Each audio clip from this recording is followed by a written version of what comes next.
PIX11 is your local election headquarters, and this morning we are unveiling brand new exclusive polling in both the race for New York City mayor and the race for New Jersey governor. That's right. Senior political reporter Henry Rossoff is here to break down all of these numbers, and one of these races super tight like we talked about earlier. The other one a runaway in the race for New York City mayor, but there's a lot of interesting developments in this poll. Yeah, let's start over New Jersey because, as you say, Dan, that is the significantly closer race at this point. New exclusive polling from PIX11 Emerson College in the Hill shows Democratic Socialist Zohran Mamdani poised to become the next mayor of New York, but again, much tighter in New Jersey. Let's get right to the numbers, and we broke them down to the decimal point because it's so close. We really did want to give you as complete a picture as possible. So Democratic Congresswoman Mikey Sherrill at 49.3% and Jack Ciattarelli at 47.9%. I know it's early. I know you just dropped the kids at school. I'll do the math for you. That's 1.4%.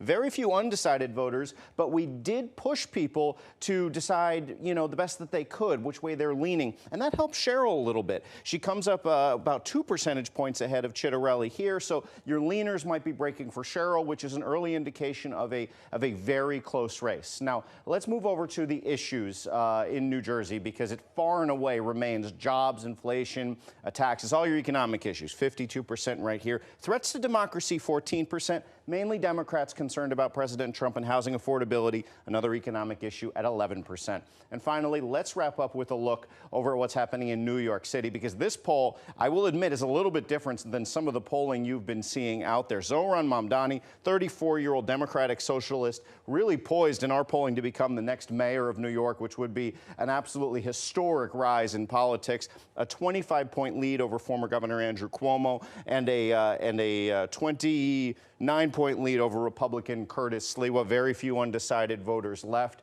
And Dan and Hazel, as we were discussing last hour, and as you've been discussing with analysts all morning, Mamdani even doing well with older New Yorkers who are coming out in droves, so that's not necessarily a straight line advantage for former Governor Cuomo. Yeah, we were talking also about who is showing up to the polls right now. I mean, you were there 4 years ago to today, and the overwhelming number of people who are showing up this go-around. Yeah, and that is an argument that the Cuomo team is making, that the modeling is not quite accurate because we could see so many more voters as opposed to past years. There's not much we really have to say about that. I will note that Emerson was closest in the primary. This is another Emerson poll, so perhaps they're seeing something others are not. We will find out. Yeah, I mean, Cuomo campaign called that poll an outlier 2 days ago. We're saying, look at how tight these races getting with citing certain polls.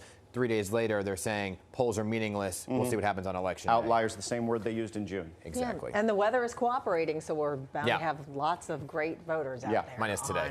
Minus today. Starting Tuesday.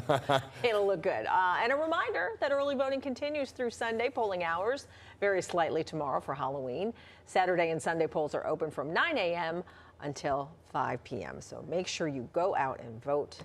Your vote definitely matters.